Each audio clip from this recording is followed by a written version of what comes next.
Prahar Janshakti party तथा लोकजागर मंचाचे संस्थापक अनिल गावंडे यांच्या पुढाकाराने तेल्हारा येथील भागवत मंगल कार्यालयात 5 फेब्रुवारी सोमवार रोजी हळदी कुंकू सोहळा अर्थात खेडरंगला पैठणीचा या आगळ्या वेगळ्या कार्यक्रमाचे आयोजन करण्यात आले होते। या कार्यक्रमासाठी प्रख्यात सिने अभिनेते क्रांतीनाना मळेगावकर यांची प्रामुख्याने उपस्थिती होती।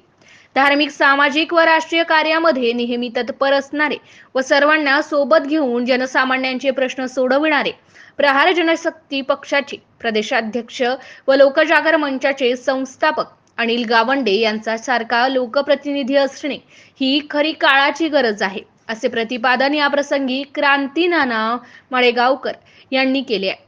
या हळदी कुंकू कार्यक्रमासाठी महिलांनी तुफान गर्दी करून या कार्यक्रमाचा आनंद लुटलाय। प्रचंड गर्दी झाल्याने जागा अपुरी पडल्याचे चित्र दिसत होते। महिलांमधील उत्साहाने कार्यक्रमाला रंगत आणली।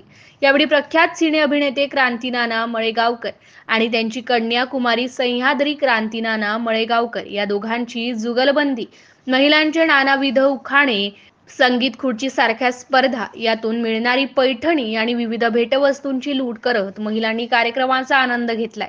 कार्यक्रमाच्या सुरुवातीलाच कार्यक्रमाचे आयोजक अनिल गावंडे यांनी प्रास्ताविक करून महिलांच्या उपस्थितीबद्दल त्यांचे मनापासून आभार मानले। काही महिलांनी आपल्या भावना व्यक्त करताना या कार्यक्रमाच्या खास आयोजनाबद्दल अनिल गावंडे यांचे तोंड भरून कौतुक केले।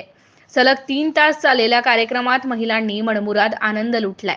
कार्यक्रमांमध्ये शहरातील हजारो महिलांची उपस्थिती होती। हा कार्यक्रम यशस्वी करण्याकरिता प्रहार जनशक्ती पक्ष व लोकजागर मंचाच्या पदाधिकारी व कार्यकर्त्यांनी परिश्रम घेतले। MCN न्यूज मराठी करिता संदीप सोळंके, तेल्हारा।